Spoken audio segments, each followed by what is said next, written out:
Hey, good afternoon, everyone. Thank you for joining us today, Wednesday, 2 p.m. on Eastern Standard Time. My name is Sam, and I'm with Homeschool Connect Expo. And thank you for joining us. We're going to have here pretty soon a writer, C.R. Stewart from Devonfield Publishing. He has written a couple books, a book series that he's going to continually go on and do more. So we're going to get right to him here in a little bit. He's just coming on now. So, but I wanted to thank everybody for being with us. You know, we have went on 24/7, 365 with the homeschoolconnectexpo.com. And we have things here that we have here as well. So the if you go out to the Homeschool Connect Expo, you know, this is what you'll see. So you know, this is a lot more than just the Facebook group and the Facebook page and everything else. These are just ways that we can continually communicate and let you have other things going on. You know, but if you go out to Homeschool Connect Expo, this is what you'll see. You know, and we want to thank our main sponsors, you know, CTC Math. Without them, that we're not be able to do what we do, because this is free for everyone that is attending. Summit Ministries, Doorpost, Modern Schooler, you know, and so if you keep scrolling down, you'll be able to see some of the featured speakers. And then we also have feature categories for September. You know, this is September 2nd, so we have added three new ones on there: Math Made Easy, Digital and Visual Arts, and Early Learning. So click on there and you'll be able to see some special features inside there, and there's speakers and there's exhibitors and everything else. So jump out and make sure you go and be a part of our online Homeschool Connect, homeschoolconnectexpo.com and everything. So let us jump on and move over to our next one, that we're going to be communicating here with C.R. Stewart. Hold on real quick here. I'll let you pop him up. Hey there. Hey, how's it going? We are live. Thanks for joining us, and You're welcome. Looking forward to speaking with you and sharing what you've been doing and what you're doing. So if you want to take a moment to introduce yourself to everybody, and we'll kind of just get started. Yeah, I'm award-winning author C.R. Stewart. This is our book, Britfield the Lost Crown, which we're very excited about it. It's part of a 7-book series. The first one takes place in England with Tom and Sarah as two orphans that escape from Weatherly Orphanage, and it takes place in present time. And then the series goes through all the different countries. Book 2 is in France, book 3 is in Italy, book 4 is in Eastern Europe, 5 is in China, book 6 is in South America, and then book 7 comes back to the United States. So it's a very, very exciting, fast-paced adventure novel. It's actually one of the most awarded books right now in middle school fiction, and our goal is that it will be the single most awarded book in fiction in the history of publishing, and we think we're on that road. So we've won just countless national and international book awards. So it's been very exciting. We just officially launched it back in August. So this is a real huge thing for us, and it's a huge movement. It's the book series, and then there'll be major motion pictures that follow. And we're anticipating that the first Britfield movie, which we're just already talking about. In fact, I'm meeting with a producer today, of all things, at 1 o'clock for lunch, will be one of the most anticipated films in cinematic history and one of the most successful films in cinematic history. Awesome. Now, have you written all the books? No. Book 2 is finished, and so that's done. That's going to be launched in spring 2021, and we're just getting all this reply across the nation and even globally. When's book 2 coming? Yeah. So, but it's great to have it done. Book 1 is 384 pages, and it's interesting. Our youngest reader's been 7. Our oldest reader's been 93 years old. I think half of our reading audience are moms and adults that love it, but the kids love it. We've scored a 9.03 out of a scale 1 to 10 across all our demographics. And I think our fastest reader, if you can imagine, our record was about 5 hours for a 12-year-old to read the entire book. But we had someone back last month that read it in an hour and a half. So I guess they're just like intense readers. That's not me. And Yeah, book 2 is 540 pages, and that takes place in France. Tom and Sarah will be 13, so they kind of grow 1 year in every book. And then I'm actually now working on book 3, which takes place in Italy. So that's actually what I was working on for a couple of hours this morning, and Okay. I'm excited. I'm kind of outlining it. I'm writing little scenes, but I'm really outlining it, and then I'll come back and write the whole thing. My goal is to have the first draft done by Christmas of this year. So. Okay. You had said, getting awards and the massive play and selling and the middle school fiction. Is that the range, or is it middle school, high school is kind of the no, you always want to know your target and demographic, and so it's really that middle school. I mean, our youngest reader's been 7, and so those are advanced readers, and it's interesting because by draft, there's a reason why it's so successful. It took me 4 years, 2,500 hours to write book 1, number 1, and that's based on 10, 20 years of writing experience, and this was kind of my crescendo, my ninth symphony, if you will, my Star Wars, I like to say. But we also piloted it at schools, and it was interesting. Like hundreds of students were picked at private and public schools by draft 3 of Britfield the Lost Crown, and so they got to read it for 3 weeks, and then I went in, to each school in the library for all day, and they're coming in sort of at different classes, 4 or 5 at a time, and we were doing roundtables, and it was fantastic. I was no longer the teacher or the author. I was the pupil, and I was listening to their feedback. But I say all that to say it's just fascinating. I mean, I'd be talking to 10-year-olds that are already reading Lord of the Rings and stuff. So it just depends on the age group. But adults love it. You know what I mean? I mean, really, adults love it, and even grandparents love it. And like I said, our oldest reader's been 93 years old. It was a woman who read it in 5 hours and just loved it. So, but it is a very interesting market, because I think when you're in that middle school market, for every age, for every 1 year, it's like a decade. 12 to 13, 13 to 14, and it's very like a lot of kids love to read up, but not many like to read down. And the main characters are 12, but in book 2 they're 13. Now, you can leap to college and 18-year-olds, and they'd love it. But I just think that high school, it's like I'm not going to read about 12-year-olds and stuff like that. So it's fun because we grow with the whole series, and by the end of it, Thomas here will be 18. So. Okay. All right. What's the kind of the overview, the synopsis of the book, so that way, if someone is looking to potentially buy this book, and I would definitely suggest going on Homeschool Connect Expo, going to your exhibitor page, and going out to the website directly and buying it, because I've known a couple of people who have read it, and they absolutely love it. But what's the overview synopsis of the book? What are you going to enjoy? Takes place in present time England. Starts up in Yorkshire, northern England, and Tom has been an orphan his whole life, and he's up at Weatherly Orphanage, which is just this awful, horrible place that's more like a factory than it is an orphanage or a school.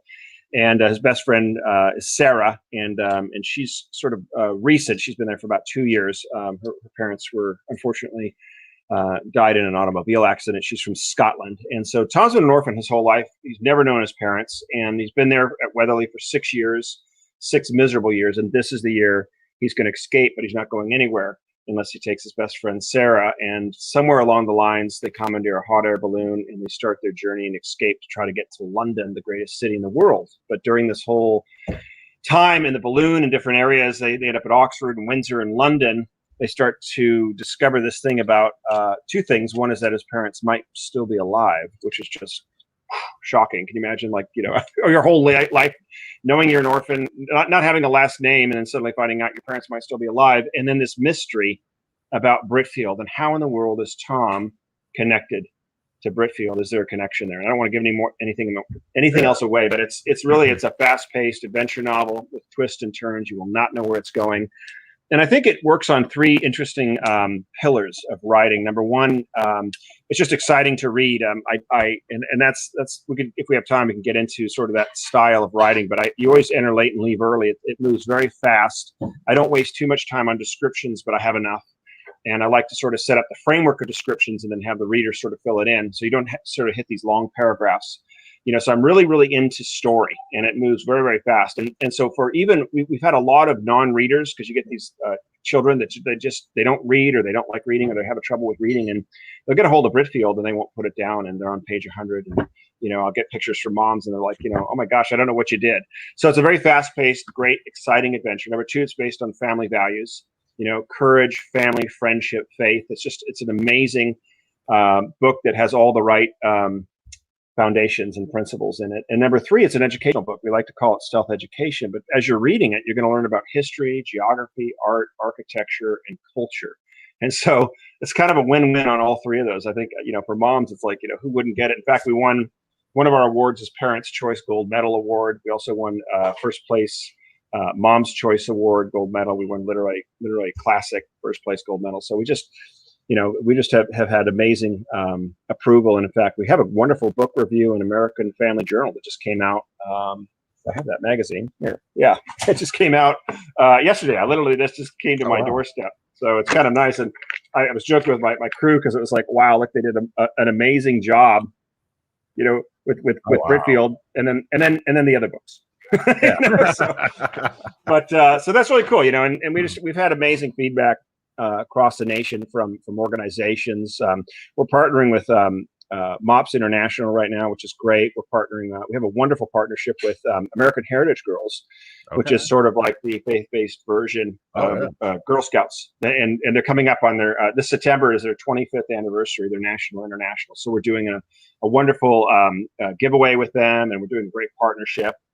And we're also doing a patch program, like little patches, so you can get a really cool Britfield crest patch. This isn't it, but that the girls can put on if they read the book and answer questions. And then we're going to do like an explorers patch, and we're going to do some great certificates and giveaways and some scholarships. So we've got these amazing partnerships all over.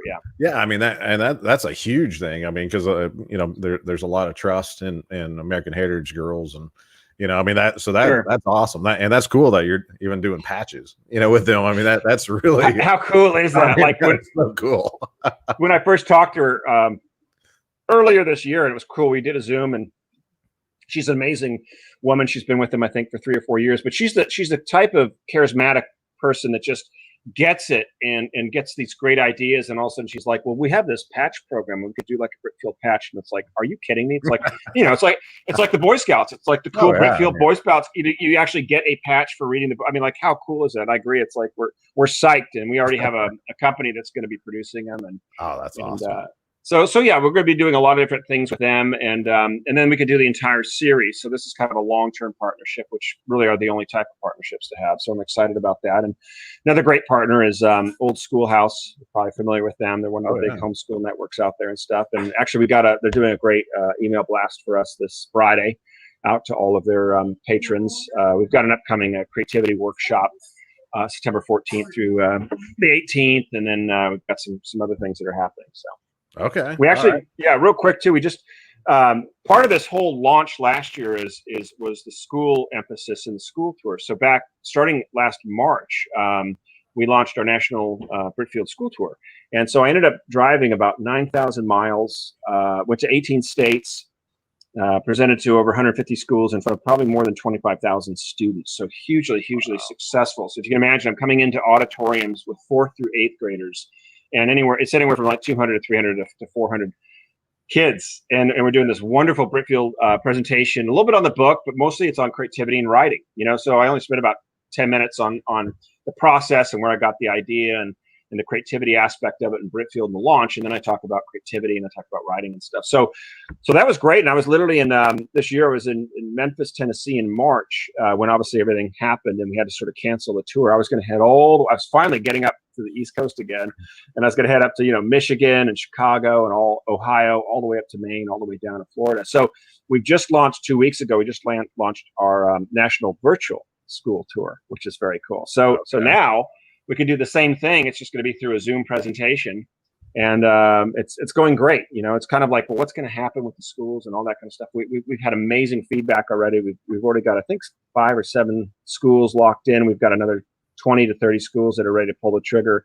Our goal literally is just 50 to 75, maybe 100 schools and stuff. So I think we're going to hit that record this year, and then we're going to run it right into next year. So it's kind of a nine-month campaign. So okay, very cool. That's amazing. I mean that from all of it, being able to get in front of the kids and then share your craft, with them. I mean that's really cool. I mean that you're not just writing a book and having people, but you're actually sharing, to create that creativity, out there.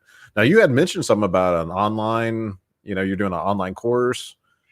Yeah, it was interesting. This summer we were piloting a few different things, and so we did a writing workshop, which was really cool. That was in June, and it's like, where do you start? Now I have a teaching. I mean, I have lots of education behind me, and I have a teaching background, sort of college, executive business college teaching background. But like it's one thing to be a writer; it's another thing to teach a writing class. So it was very interesting, kind of compiling that, and so we did it. We did it down to like 5 hours. It was like Monday, Tuesday, Wednesday, Thursday, Friday, 12 o'clock. In the afternoon Pacific Standard Time, and then they're all recorded. So if someone couldn't get to it, they'll get the link like 2 hours later, and then can watch it at their convenience. And so hugely successful. We had a ton of people on it for the first one, and they were like from all over the United States. So you'd see like New Jersey, Pennsylvania, Kentucky, Washington, Oregon, Texas, of course. I mean, it was really cool, and the variety was everything from these 12-year-old students to retired teachers and pastors and you name it. And so it was just a huge diverse group, because that's sort of how I teach. I mean, I don't teach down and I don't teach up. I just teach. And so it was amazing. So we did that in June, and then we did a creativity workshop in July, which was exciting. So we taught all about like creativity and why is it the number one most important skill in the world. One of the days, or one of the classes, was on creating and launching your company. So we talked about businesses and companies, and we profiled some of the most successful stories. And then my favorite class Thursday was how to market a product or a brand. And so we looked at a lot of marketing campaigns. It was really fun and cool and stuff. And then we did some writing a movie script and or a story. And so it was very diversified. And then we did another writing workshop in August, and then we're doing one more creativity workshop in coming up in a couple of weeks. So it was really fun. But these they're kind of part of a bigger, the models that we put together, the pilot programs, are part of a bigger program that we're doing through the Britfield Institute. And that's something else, if you have time, we can talk about. That's our nonprofit. And the whole focus of the Britfield Institute is to bring literacy and creativity back into the classrooms. But our focus is Title I schools and underprivileged children and underprivileged demographics. So it's teachers and schools that would never have the opportunity to bring in, someone like myself and do a presentation, but we'll do like the writing workshops for free for the kids. We've got mentoring programs, we've got contests, giveaways. It's part of a bigger tiered type of thing. But right now, we could come into a Title I school in Alaska and do a really fun writing workshop. We give all the kids signed Britfield books for free through the Institute. Bookmarkers, stickers, giveaways, big posters, T-shirts. We also have all these other really cool books, like creativity books, like 1,000 creative exercises a teacher could bring into the class. There's one book on writing. It's 5,000 starting sentences for writing. And I thought, how cool is that? So a teacher could just flip through it. And it's kind of like 1 or 2 sentences or a location. And it's like, so she could bring this stuff into the classroom at any point in time, just once a month. You know what I mean? Maybe on Wednesday afternoon for 2 o'clock, they're like, hey, we're going to do a creativity exercise. You guys get into your groups or whatever and stuff. So, and this is, again, part of a bigger program, but that's what those models were for. And it was great to sort of test to see how that worked. And now we have them, and they're great products for us to come into these schools. So we're all about education. We're all about creativity, and we're all about literacy. So, I mean, that is awesome. I mean, I have that, be able to go to the Title I and teach. And I mean, that's, I can't say enough about that. I mean, that's so cool. It's where my heart is. You know what I mean? Yeah. It's just, we know Britfield is going to be a blockbuster, $1 billion industry. We're in it for the next 15 years. And most of the schools that we're doing the school tour with are usually, sort of the private or well-off districts and things like that, because they can't afford, to bring me in, or the book minimum. But now we can come back to the Title I schools and do that. So we're excited about that. And we could talk about the movie too, because we're just in the midst of getting into our pre-production soon. So that's exciting. I mean, how exciting is that? That's cool. Now you had mentioned, you made a remark about creativity and writing as one of the most important pieces of education. Why do you think that is? Yeah, it's based on 10 years of research, and it's always been a passion of mine. But just to kind of give you some statistics, and it's literally through research. And there was an incredible article that was out, I don't know, 3 or 4 months ago, and you can pull them up now. And it's been like this gathering tidal wave off the coast of the United States for decades. And a couple of things is, number one, as a nation, we're in a creativity crisis, and we have been for about 20 years. And Dr. Lee, she's a professor, I think at William and Mary, if she's still there, and she wrote an amazing book called The Creativity Crisis. It was based literally on 20 years of intense research. And she showed, like, you know, in 10 specific categories, children, you know, for over the last 20 years. And if you can imagine a line going down at 45-degree angle, pretty much, in 10 categories: critical thinking, communication, willing to take risks, all the key things that make kids and people wonderful, you know, and unique, and make companies succeed.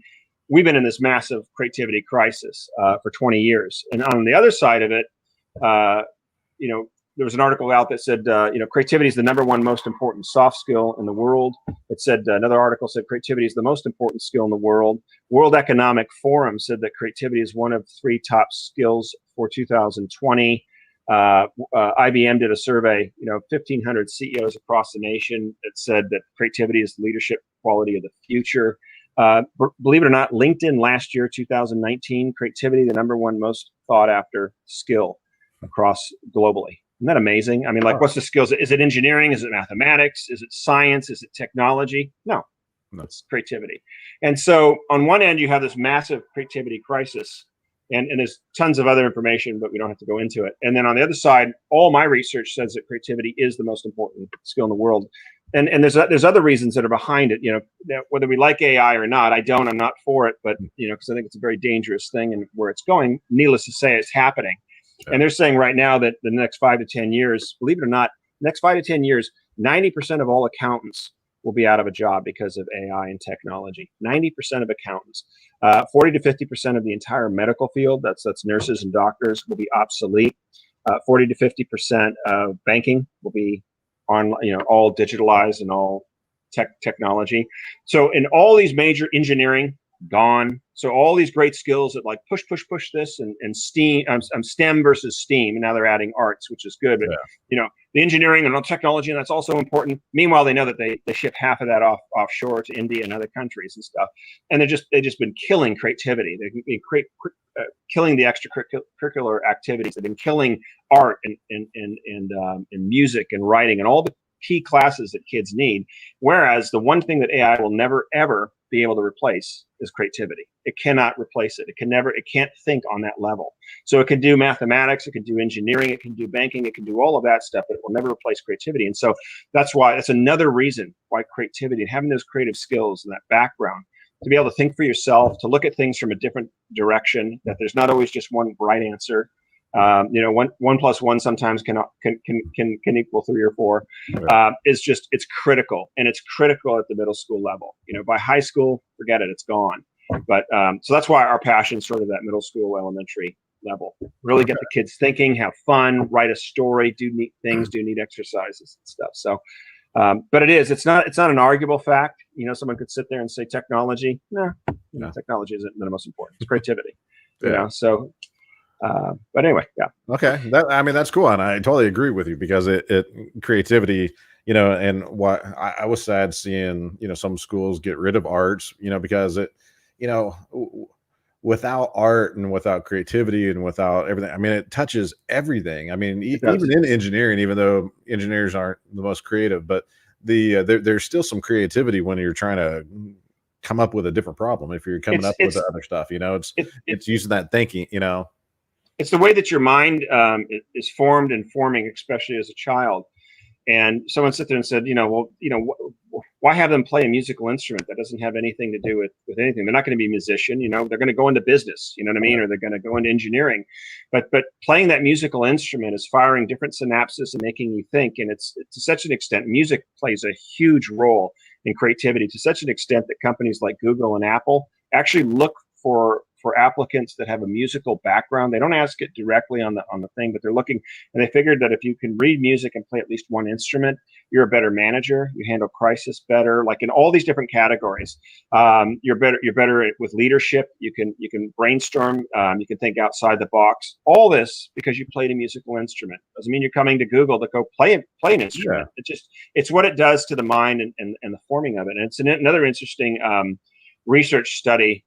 His name was Lamb, I think, Dr. Lamb, and he'd studied children for the last 20 years, and he developed this test. It was actually developed for NASA, and it was a creativity test because while the pilots, kind of come from that mathematics engineering background, very, very sort of stringent, they needed that balance of creativity. So when they are in a crisis, or they could troubleshoot, or they could figure or think things out.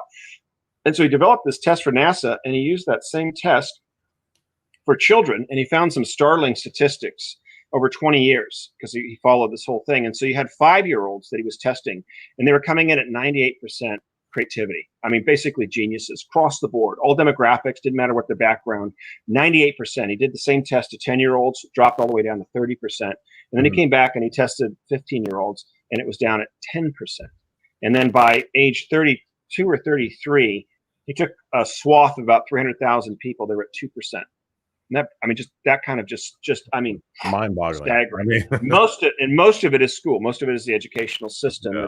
That's frankly, it's all been developed on the Prussian model, which was developed in England, which is built on a manufacturing model, and it's never really changed. It's kind of the bells and whistles. It's that work ethic, that 8 to 3 or 4, with the bells going off and going to different classes. It's the memorization. It's not the creativity. The arts are always the first thing to get cut. And so it's just devastating. It's devastating, and it's been devastating. So we're really actually trying to impact that trend and change it. And you change one teacher's mind, you change that classroom, you change that school, and then from there it can grow. And statistically, we're even in literacy. I think we're ranked 15 or 17%. And across the board, and it's inexcusable, and it's not an accident. It's been done by design to dumb down America and produce a lot of not very smart or intelligent kids, and it's tough. And so we're trying to reverse that model and reverse that trend. So Britfield does a lot to that. The book itself, because it's a creative book. It's fun to read, but it makes you think, and it's got so much. It's got the 4 C's in it. It's got creativity, it's got critical thinking, communication, and collaboration. And Tom and Sarah are constantly faced with all these different obstacles, problems that they have to sort of think it out, talk it out, communicate. Sometimes they have the right answers and they succeed. Sometimes it's the wrong answers and they learn from it. But it's the type of model you'd want your kids reading versus these sort of demigods and all this stuff where it's just, it's removed from reality. And so while it might be entertaining to read, it has nothing to do with anything, and they're not going to learn from it. You're not a superhero, and you're never going to be a superhero. You can't fly, you can't, bend steel, you can't walk through a building, you can't wave a wand and solve your problems. That's all fiction. You know what I mean? It's mysticism and all that other stuff, and what I would call garbage. But so that's what's kind of fun about Britfield. It's based in reality. It's real, but it's fun and exciting. So. That's huge, and I love how you're doing it, and I love that you're in the homeschool community as well too, because when there's a lot of people who are COVID learning and have switched over to homeschooling, so there's a lot of people who are starting to see some of the cracks now forming in the public schools and have jumped over. And inside the homeschooling community, we've always had a little bit of creativity issues before, and that it just because it's hard to teach creativity if you aren't because majority of homeschool parents are first time, they weren't homeschooled, and so if they don't have that creativity bug, so it's nice that people like you are jumping on into the homeschool world and sharing your talent to your passion, and doing online classes and doing some other things, plus writing these books to give the kids something good to read that isn't that garbage in, garbage out, that actually helping them learn some of this creativity, and so I really appreciate that you're in part of the homeschool community, and you're taking the time and kind of going through, because this is why a lot of people homeschool, and now we're trying to get into different ways to let people know how to teach this, and giving them those tools. So I really appreciate that part. That means a lot. I homeschooled all my kids, and I love what you're doing. We actually have some questions here. The people are sticking out there.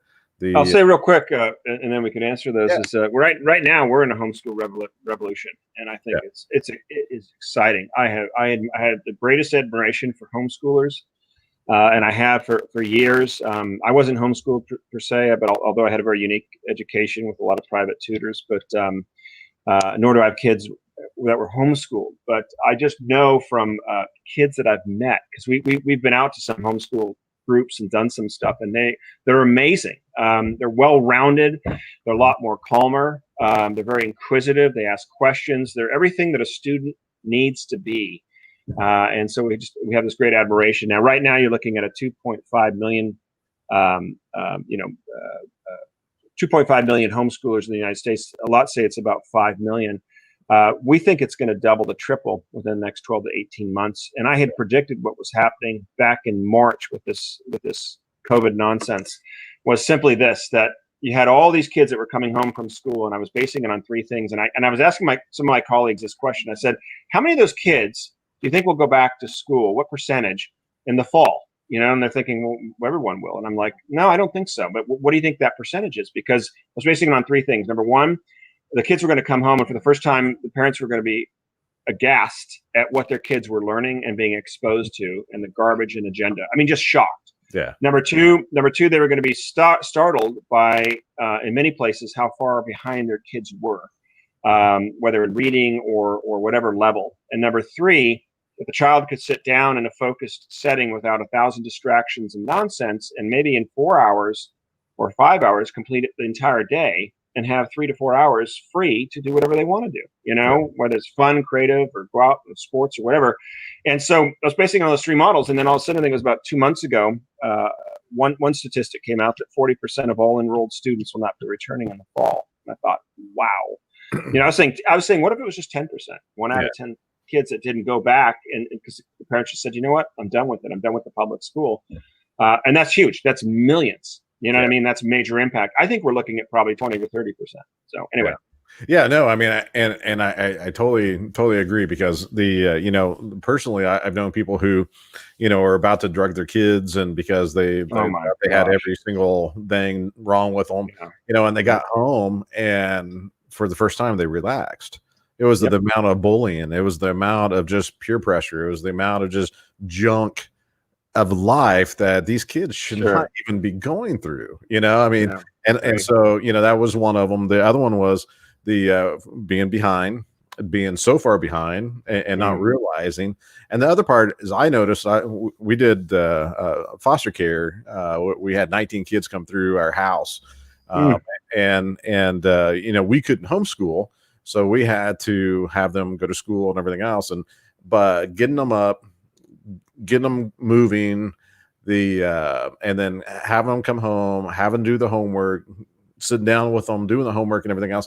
We were actually spending more time homeschooling them with homework and everything else than we were actually homeschooling our kids. And it was like, but then now they're gone. Now they're away, and they have all these hours, and they're not getting sleep. They're not doing this. They can't do anything. And I was frustrated, because I'm like, I can't believe, the amount of work I have to do at night with these kids. And it's like, it's the same amount of time if I would just homeschool them, and then we could be building all kinds of different relationships and and then having them go in and hands-on, and and it was absolutely frustrating, at the thought. And a lot of the people saw that kind of the same thing of, man, I'm spending the same amount of time. Why would I send them back and then fight with them, to get them up, and then fight with them at night, and then fight, now they have a better relationship, and they've got to know each other, more, I love it, which is awesome, part of, a perk of that. But we have two. We have Sarah. What resources should a parent use to teach creativity when the parent isn't very creative? I want my kids to have this trait, but I do not have it. Yeah, and I'd say the easiest way to do it. Number one, you could check out check out BritfieldInstitute.org. So BritfieldInstitute.org. And it gives you a nice overview. This is our sort of our nonprofit. It gives you some statistics and some background. And then under resources, we actually have some resources that we offer for teachers. Like one is, I think it's like 31 creative exercises to bring into the classroom. And they're all these nice little, I think it's done as an ebook. It's free. We give it away. But they're great little exercises that you can bring into the classroom. And then I think we have 11 creative games that you can play with your students or bring into the classroom. And so that's kind of fun. But I think also too, if you were just to literally go on Amazon, although I don't like to be promoting Amazon, but and just look up like creativity books or creativity exercises, because there really are quite a few books out there, and kind of just do a little bit of research, and all you need is one book, you know, and you know, $15, $20 or something like that, paperback, whatever, ebook, maybe whatever. And it's going to give you a lot of different exercises, and you can read through and pick them. And that's really what you do. Is it could be once a week, you know, and maybe make Wednesdays kind of midweek, the time that you guys are going to do a creative exercise. And that's one way to do it. It's very simple. It's great when you already have the system, you know, written for you, or the exercise that you can do.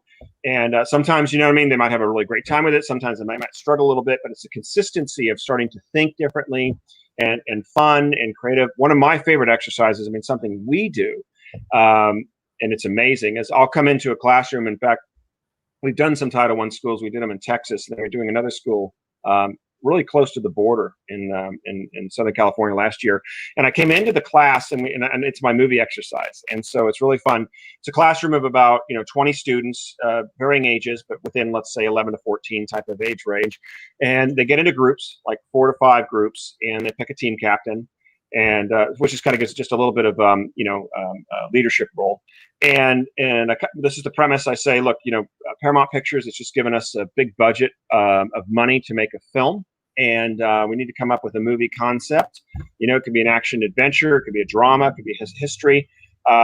Brainstorm, and you guys tell me what do you want to do? What do you want to write? So you get the groups going for about 10 minutes, and they're all thinking like, oh, I don't know, comedy, blah blah blah. And then I come around and I kind of work the groups, and I say, what are you coming up with? And I kind of help pitch him and guide him. And then after about 10, 15 minutes, and they've all had this fun time just brainstorming, thinking free thoughts, if you will, and just, crazy, whatever. And then each leader, from the group pitches the idea, in front of the classroom. This is the idea we want to do. It's kind of a comedy, and it's about these 2 guys. And so we kind of, we flush it out, and then the next one goes, and then we vote on it. And then once we pick the exercise, we say, like, who wants this one? We'll all vote on it. We pick the best idea for the movie we want to write, and then just using a basic 3-act structure outline, which I'm very used to doing and used to writing. We kick it off, and now it's open to the whole class. And I'm like, all right, so where does this thing start? Where's this movie going to start? Is it going to what's the state, what country, and stuff like that? And what about here? What about there? Okay, well, why there? What time of the year? And blah blah blah. Okay, so who's our main character? What's their background? And and it's just it's such a fun exercise because everyone's involved, and you're hitting. It's extremely creative. Everyone's using critical thinking, because it's like, well, hold on, like, okay, so what's one of his fears, or what, that's just his strengths, what's his weakness? And so they're thinking critically, and they're communicating with one another, and you have a wonderful collaboration. And just doing that exercise one time for an hour and a half is amazing, because you've freed up the mind, and it's so much fun, the type of stuff that we produce. And it's not from me, it's from them, like they come up with these ideas.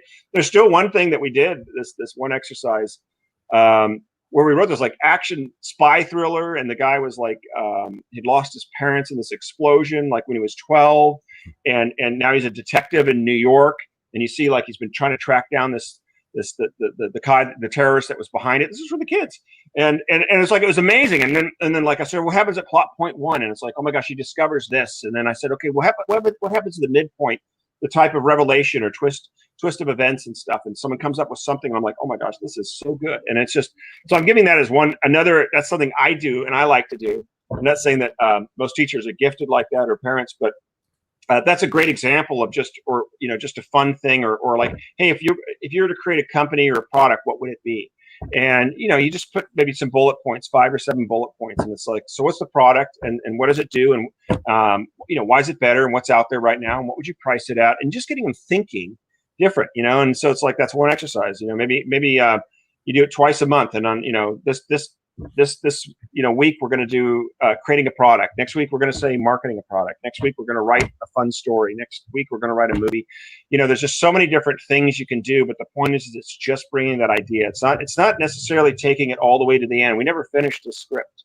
In fact, the principal came back because we got about halfway through it, and then they ended up spending next week they spent a few more hours because they wanted to finish the story. And I thought, that's fantastic. That's what you should be doing. But I'm saying it's the exercise.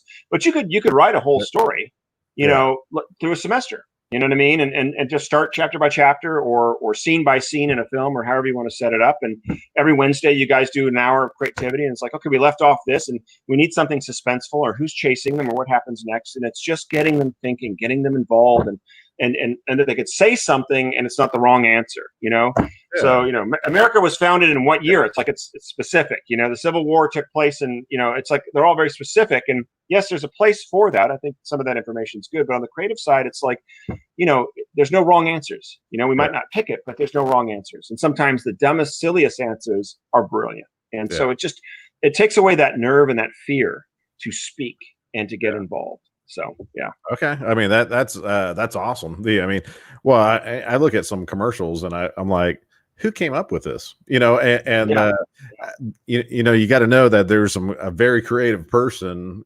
It's hilarious. It's awesome. But man, I can't even imagine pitching this, and who would even have thought about this, and so it's kind of cool watching, just seeing some of those, that are very creative. I love it. We look and for our creativity workshop, we look at some famous commercials, and we look at some other excerpts. There's a great one for those that are watching, and they're called flash mobs, and it's for the movie, or not the movie, but the musical Les Mis, Les Miserables, and it's at a mall, and I think that it's based on the Florida Shakespearean event they were having in summer. You can YouTube it. It's only 4 minutes, and it's so amazing.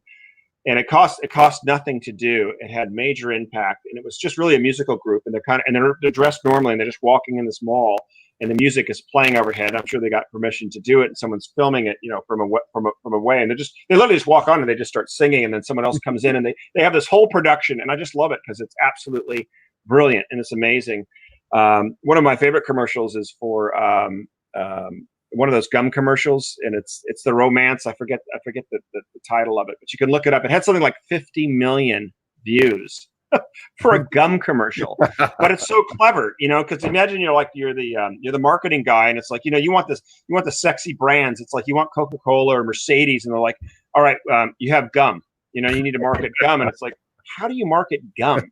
And he creates this whole love story between these two that met in high school, and then how they went to college. Yeah. Extra. Yeah, it's extra gum. And there's a beautiful song that's playing over it. And I thought that is genius. That is a masterpiece. And it's and they had a following. You know what I mean? People were like, we're passing it on. Like I played it in even some of my college marketing classes, and girls were like, starting to cry because it was so tender at the end. And it's like, it's just brilliant. You know what I mean? So like, that's creativity. That's the essence of creativity. Taking something. What do you do with gum? So you're right on that. I mean, that's the essence of creativity. Yeah. And Sarah, I would say the other thing, I'll do a shameless plug for you. Start with the book. Start with the Britfield, Lost Crown. Because it does touch on the four. You were saying the four things: the creativity, critical thinking, communication, collaboration. There you go. And we have a study guide. I forgot to mention it's an 83-page study guide based on national standards. And so you can teach Britfield chapter by chapter. We have the study guide, and it has vocabulary and sentence structures and questions throughout each chapter. Really make you think. And we've had amazing feedback. It's already been adapted by a lot of schools nationwide, and so that's kind of a fun way to go. Okay. All right. Awesome. The other question we have from Stacia. Let's see. Do you offer creative writing classes? And if so, how can students be a part of that? Yeah, we have. I'm not sure if we're going to do another creativity workshop. We might do another creativity workshop. But this is the thing, actually. On Britfield.com, and you got to check out our website. I forgot to mention the website. So Britfield.com. If you read the book, you got to use the website because it's amazing. It has over 400 pictures of England. So everywhere where Tom and Sarah go in this book are shown and represented on the website. So it's like, I describe Yorkshire, Northern England, and you kind of get a description, but you could go on the website and all of a sudden, boom, there's the pictures. There's the rolling hills. There's the moors, or London or Hyde Park. It's just wonderful. We have maps, interactive maps, so you can zoom in and zoom out of each section. So it's very, very exciting. But I think we've changed it out. Yep, you can see it. It's workshops. So we actually we recorded the writing workshop, and we recorded the creativity workshop. So you can actually, there it is. Yeah. So I'm not sure if it's live yet. It should be live within a week, and that's a great way. So it's recorded, and you can watch it on your own time. I think it's $85 for for the entire thing, which is really a good price.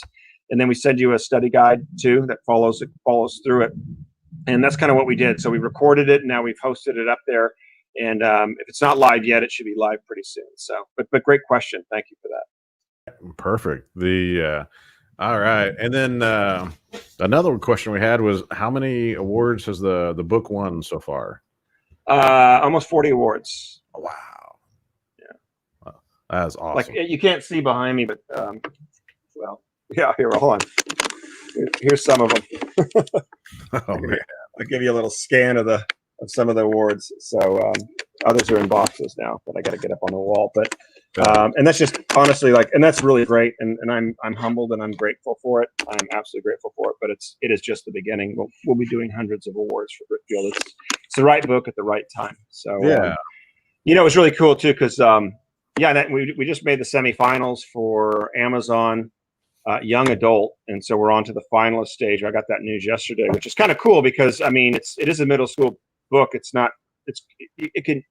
okay for young adult, but young adult's a whole nother category. You know what I mean? It's like so that was a huge thrill for me, and I think we got a bronze medal for a huge British award, and for me that really was kind of exciting because at the end of it, and that was like British readers and students in England that were reading this book.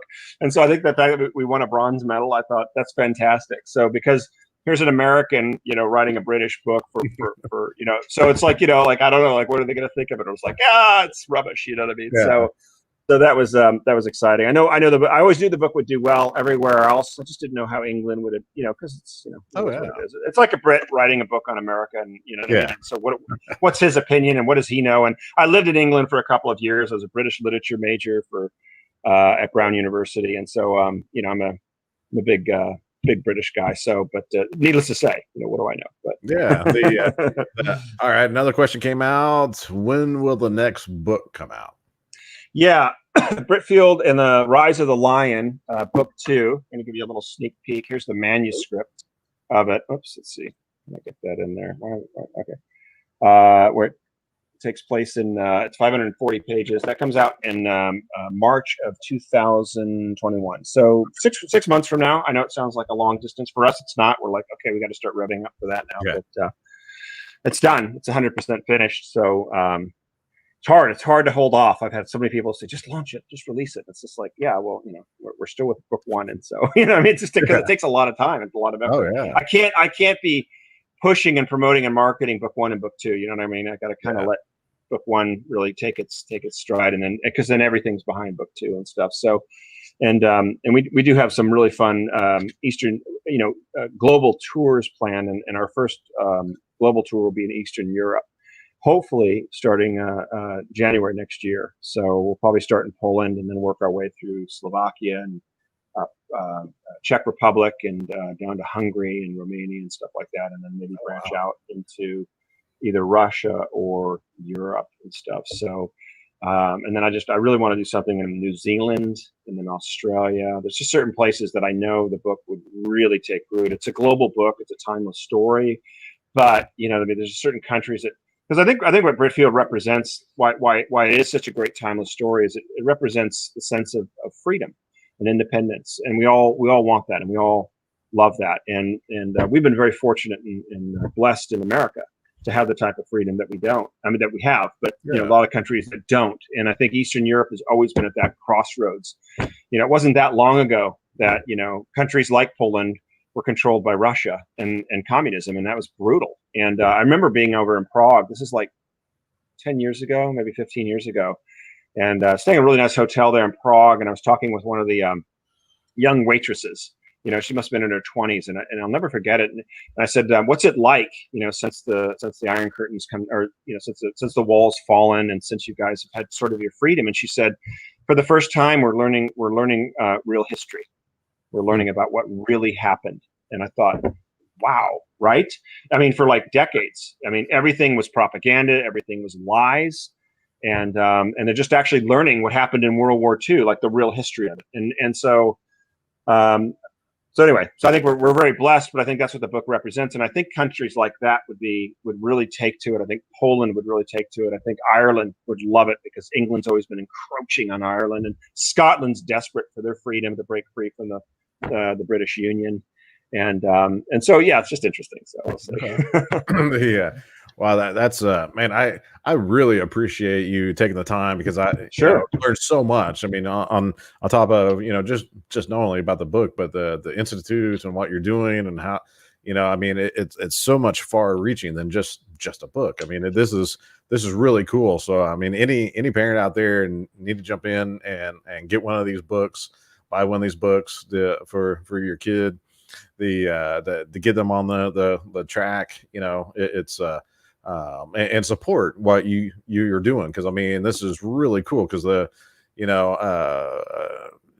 multiple books, and the going out to the schools, and having the institute, and being able to go to the Title I schools, and teaching the creativity. I mean, that alone could potentially start solving some of the issues that we're seeing, the crackling, of our society a little bit, I mean, and give them another way, give them another outlook. So I do want everybody to go out and support, what he's doing.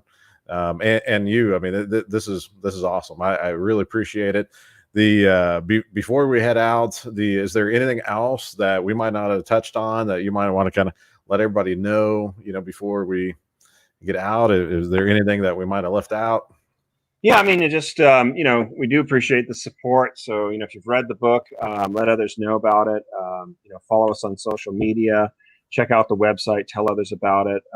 If you're a member of a school right now and you want to bring Britfield and Lost Crown into it, let us know, contact us, because potentially we could do a presentation at your school, or if you have a large enough homeschool group, we'd love to do that too. So this tour is going to be going all the way through fall and into spring. And but it's like there's a certain amount of time that to me right now, it's really unique that we can be doing these school engagements, because I'm not going to have that time anymore. I don't mind doing it, and I enjoy it, and I love the feedback. What's really cool at all the different schools is we'll do Q&A at the end, and depending on how it's set up, it could be live with the kids in a classroom, or it could be the entire school, or if everyone's at home, you can still do it that way. But there's going to come a time where I cannot do it anymore, as things are revving up with book 2 launch, with the European tour. And so it's I would love to watch an author, you know what I mean? Or get a class. And I do. And I go out when they're here, and I love the autograph book, and I love to hear what their story was. And so as much as I like to teach, I'm a pupil by heart, because I'm always learning, and I'm always asking questions and stuff. So be part of Britfield and the movement. And like you were saying, I mean, our saying is that Britfield's more than a book, it's a movement. And this is a movement nationwide and globally. And we're really at the starting point, but we're excited. And you're right, because it's like a little good can have massive impact. And like I said, you impact a teacher, and they bring in creativity to the classroom just once a month. You change the entire dynamics of that entire classroom, and the dynamics of the way that children are starting to think and approach things, just that. And then you could change the whole school, and that school can change that demographic. And then that school could talk about another librarian in another school, and she could bring something in, and and that's really how it happens and how it works. And we've already had massive impact. That is a movement, 9,000 miles, 18 states, 150 schools, and 25,000 students. That's a movement. That's huge. And we're just getting started. So. All right. Hey, thank you. Yeah. And everybody, check out the booth. He also has some speaking things on there. So Homeschool Connect Expo, check out the Devonfield Publishing, and then also check out Britfield.com and grab one of his books. But again, appreciate it. Thanks for jumping on. chatting with me today. And we will talk soon. I know you're going to be super busy here pretty soon, but we will definitely talk soon. Yeah, and, I'll say something in closing too. We have hardcover, softcover, ebook, but we also have the audiobook, which I forgot to mention, and it's done by award-winning voice talent Ian Russell. He's a Brit, raised in Scotland, and I think he worked in Canterbury, which was interesting. Two key things in the book, and he does the entire book on audio, and he does all the characters, and we've won multiple awards. In fact, we won Parents' Choice first place gold medal for the audio also. So, oh wow. Yeah, it's been amazing. So that's kind of fun. It's a great way to listen to it if you're driving or you're just walking. I know one of my friends, he's kind of a power walker, and so he just downloads the books and listens to them and stuff. So wow. That's awesome, man. And I love that you have the study guide too. So I mean, it turns it into, for the homeschoolers, a little bit of curriculum, something for the kids to do. And I love the lifelong learning process and part of this, because that's really one of the advantages of homeschooling, and some of the thoughts of trying to get the kids to really love lifetime learning and going through. And I think your book is key to help trigger that, in kids, and get them away from the garbage in, garbage out junk that's readily available, unfortunately, all over the place, and get the kids thinking about creativity in a whole new way. So, well, I appreciate it. And I know we'll be talking soon, but, you have a wonderful time, and I can't wait to read the new book and potentially start hearing about the movie coming out. So cool. Well, thank you so much for your time. I really appreciate it. All right, I appreciate it. Thank you. Godspeed.